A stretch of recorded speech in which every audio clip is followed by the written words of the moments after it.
Hoy vengo a hablarte de este iPad de octava generación o el iPad 2020 en esta review completa. ¡Comenzamos!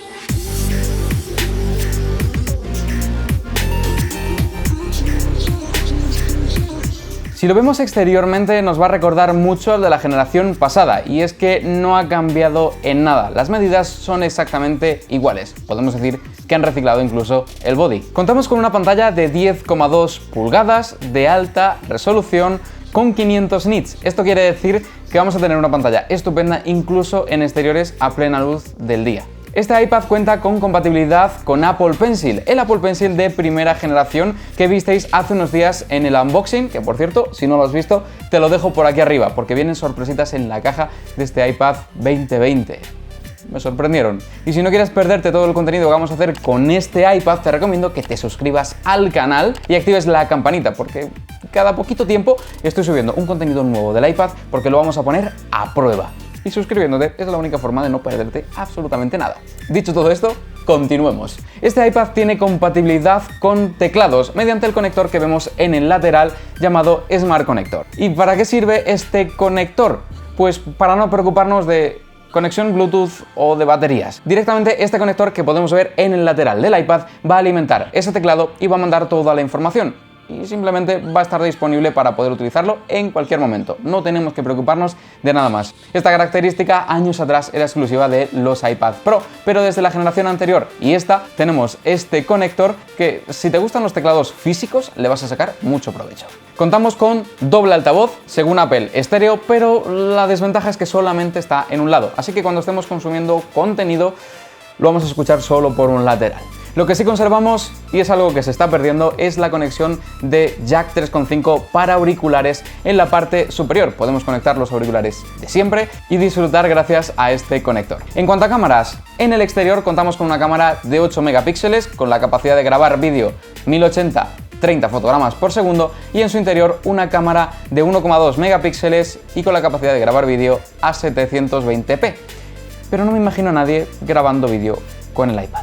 Y cuando lo he visto, es que es muy grande. Me gusta editar vídeo con el iPad, pero no me gusta ver cómo se graba el vídeo con el iPad, por muy buena cámara que tenga. Sí que son importantes las cámaras, y más en los momentos en los que estamos actualmente, que se ha popularizado tanto eso de reunirnos virtualmente por las diferentes herramientas de videoconferencia. Ahora hablemos de la mejora más importante de todas que lleva este iPad. Pasamos del A10 Fusion a un A12 Bionic, es decir, 2 generaciones por encima en cuanto a procesador que la generación anterior. Un procesador del que vamos a hablar mucho dentro de esta review porque marca la diferencia entre la generación anterior, al menos un poquito, y sobre todo con todas las anteriores. Este iPad cuenta con una capacidad de 32 o 128 GB, en este caso tengo un iPad de 32 GB y ya verás en el resto de vídeos que vamos a hacer con este iPad de 2020, las 32 GB en algunas ocasiones pueden quedarse muy cortas, sobre todo cuando queremos trabajar con este iPad. Pero de eso no te adelanto nada. Estoy preparando un contenido muy top porque voy a comparar este iPad 2020, el más económico de todos de la gama, con el iPad más completo que tiene Apple, los iPad Pro de 12,9 pulgadas, los mastodontes, los de potencia bruta, los que tienen todas las características que nos gusta tener en un iPad. Un iPad profesional comparado con este iPad que supuestamente es para educación. ¿Estará a la altura o no? No lo sé. En unos días lo veréis en el canal, esa mega comparativa en la que vamos a poner a prueba ambos dispositivos. Por último, las características. Tenemos un peso de 490 gramos para la versión Wi-Fi, esta, y 495 gramos para la versión celular, es decir, la que tiene directamente datos móviles en su interior. Dichas todas las características, ¿para quién es este iPad? Muchas veces me habéis preguntado esto por mis redes sociales, por Instagram. Álvaro, me compro un iPad. Álvaro, ¿qué iPad me compro? Álvaro, ¿el iPad realmente merece la pena? ¿Merece la pena hacer toda la inversión? Los que sois asiduos al canal sabéis que llevo utilizando iPad Pro prácticamente desde 2017, que vi que empezaba a merecer mucho la pena, sobre todo a nivel profesional, el uso de estos dispositivos en temas de fotografía y de vídeo. Y también desde entonces hemos visto cómo la gama de iPad ha ido complicándose cada vez más. Tenemos un iPad por un lado, iPad Air y iPad Pro. para quién es cada uno de estos dispositivos. Bueno, pues según Apple, el iPad, este que estamos viendo justamente aquí, está pensado para educación y para consumir contenido. Esto no quiere decir que no sea capaz de rendir con herramientas profesionales, pero lo va a hacer un poquito más lento que los modelos superiores. El iPad Air está pensado para entusiastas o personas que quieran sacarle rendimiento esporádico al iPad. Por ejemplo, te gusta hacer fotografías los fines de semana y quieres editar las fotografías dentro del iPad. En ese caso, el iPad Air es la mejor opción. Y por último, el iPad Pro es un iPad pensado para profesionales, en el que cada segundo cuenta y mucho. Por eso cuentan con los procesadores más avanzados de Apple y el máximo rendimiento posible para poder acabar las tareas en apenas unos segundos, las tareas más complicadas, y no hacernos estar esperando, que ya veremos en el vídeo que te he comentado que este iPad a veces nos sorprende en cuanto a la espera, a veces muy poco y otras veces demasiado. Si nunca has tenido un iPad o lo tuviste hace tiempo y planteas comprarte uno, puede que te preguntes, ¿para qué sirve un iPad? ¿Qué podemos hacer con él? Bueno, pues lo más básico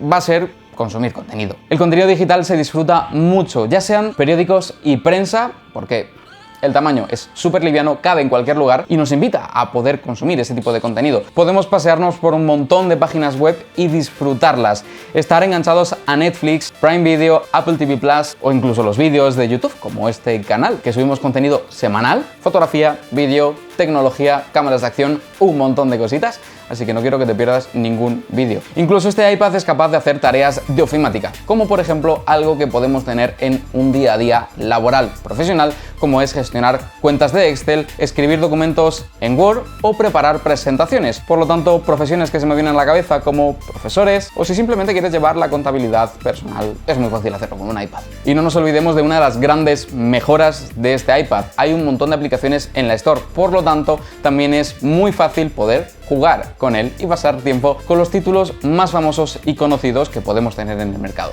Desde hace un tiempo se hizo compatible con los mandos de consolas como Sony o Xbox, por lo tanto no tenemos que comprar mandos exclusivos y podemos usar los que ya tenemos en casa con las consolas. Simplemente tendríamos que linkarlo por Bluetooth y en apenas unos segundos poder disfrutar, siempre y cuando el desarrollador haya habilitado esta opción para poder usar mandos de consola. Y si todo esto te parece poco y aunque parezca mentira, este iPad también nos va a servir para poder hacer trabajos profesionales, pero aquí nos vamos a tener que tomar las cosas con mucha calma. ¿Podemos hacer edición de fotografías? Sí, sin ningún problema. Contamos con aplicaciones como Affinity Photo o Photoshop para hacer edición de fotografía y si simplemente queremos revelar nuestras fotografías disparadas en RAW, podemos contar con Lightroom. Estas aplicaciones que te acabo de comentar, si no conoces nada del sector de la fotografía, son las más premium de todas. Son las más famosas, las que usamos los profesionales a día de hoy y con las que se pueden hacer cualquier barbaridad que puedas imaginarte. También podemos hacer edición de vídeo, podemos editar vídeos para poder subirlos a un canal de YouTube o incluso para hacer un pequeño resumen de nuestras vacaciones. Contamos con muchos programas que nos ayudan en el tema de la edición de vídeo, que nos hacen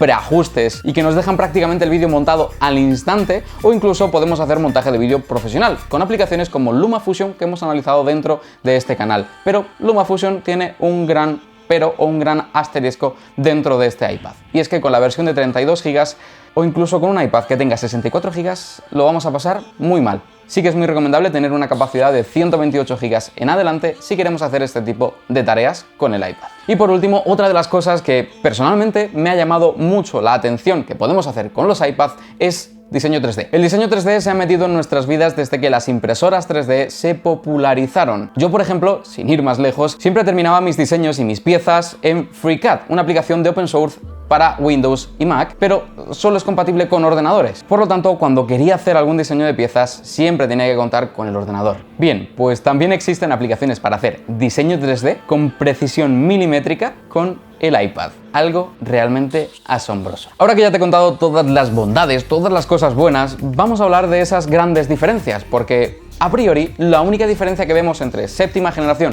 y octava generación, es decir, entre el iPad lanzado el año pasado, en 2019, y este año, en 2020, es el procesador. Cambiamos de un A10 Fusion a un A12 Bionic. Las letras son muy bonitas, pero ¿qué significa todo esto? El procesador A10 Fusion cuenta con 2 núcleos de procesamiento bruto y 2 núcleos de bajo rendimiento, es decir, un total de 4 núcleos dentro del procesador. El nuevo A12 Bionic que incorpora este iPad de 2020 cuenta con un procesador de 2 núcleos de alto rendimiento, bastante más potentes que los de la generación pasada, y 4 núcleos de bajo rendimiento también más elevados que la generación pasada. Por lo tanto, contamos con una CPU de 6 núcleos frente a la anterior, que era solamente de 4. Esto quiere decir que vamos a acabar las tareas en menor tiempo y vamos a tener una mayor longevidad si compramos el iPad este año. El A10 Fusion contaba con una tecnología de 16 nanómetros y este A12 Bionic de 7 nanómetros, 2 veces más pequeño, por lo tanto menor generación de calor y mayor optimización. En cuanto a la GPU, si quieres aprovechar el iPad para jugar a videojuegos, contamos con la misma GPU. Una GPU o una gráfica perfecta para rendir con los últimos juegos sin ningún tipo de problema. Y por último, este A12 Bionic cuenta con la tecnología Neural Engine, que son, en concreto, 8 núcleos independientes a la GPU y la CPU, destinadas a tareas de inteligencia artificial o machine learning. Te pongo un ejemplo. Cuando abrimos la aplicación de fotos, la primera vez que la abrimos vamos a utilizar el procesador y la gráfica para poder cargar todas esas fotografías que ya hemos realizado. Pero para rastrear en las caras y detectar quién es quién, esas tareas en concreto las hace el Neural Engine. Por supuesto, este Neural Engine tiene mucho recorrido por delante, así que contar con esta tecnología dentro del procesador nos va a venir muy bien de cara a los próximos años y las próximas tecnologías que están aún por inventar. Ahora bien, si estás pensando en comprar este iPad o en actualizar el que ya tienes, ¿merece la pena? La respuesta indudablemente va a ser depende. Depende para el uso que quieras, depende del iPad que ya cuentes o si no cuentas con ninguno. En general, siempre depende. Si es tu primer iPad y los usos que vas a darle son más bien básicos o simplemente quieres moverte dentro de la interfaz, puede ser una muy buena opción, principalmente por el precio. Este iPad es el primero de la gama, tiene un precio muy reducido y una potencia descomunal para poder investigar cualquier cosa. Si quieres destinar este iPad para trabajos de fotografía, incluso estás planteándote poder monetizar ese trabajo, este iPad no está pensado precisamente para ello. Es bastante lento en algunas tareas y podríamos solucionarlo fácilmente invirtiendo un poquito más de dinero, saltando de gama hacia un iPad Air o a un iPad Pro y de esa forma hacer nuestro día a día mucho más productivo. Si contabas con el iPad de la anterior generación, evidentemente este cambio no merece la pena. No son tantos los cambios ni notables para que merezca la pena dar el salto, pero si posees un iPad de sexta generación, es decir, un iPad de 2018, puede que sí te sea rentable, porque ya hay ciertos cambios bastante más determinantes. En general, este iPad 2020 es un gran dispositivo para poder sacar rendimiento a aquello que se nos pase por la cabeza y para poder disfrutar de las películas, de las series, de las páginas web, de los periódicos, de lo que queramos, sin preocuparnos de mucho más. Un dispositivo de lo más interesante. Espero que te haya gustado esta review, algo diferente a lo que puedes encontrar en otros canales o en otros creadores de contenido. Si te ha gustado, apóyalo con un gran like por aquí abajo, en comentarios. Me encantará poder leerte con las diferentes dudas que puedas tener o incluso los vídeos que quieres que prepare del iPad, porque ya digo, vienen un montón de cositas relacionadas a este iPad de 2020 que no te puedes perder en los próximos días o incluso mañana. Depende. Y como no lo sé con exactitud, suscríbete al canal y activa la campanita. Nosotros nos vemos muy pronto. Un beso fuerte y recuerda, no dejes que la luz te controle. Chao.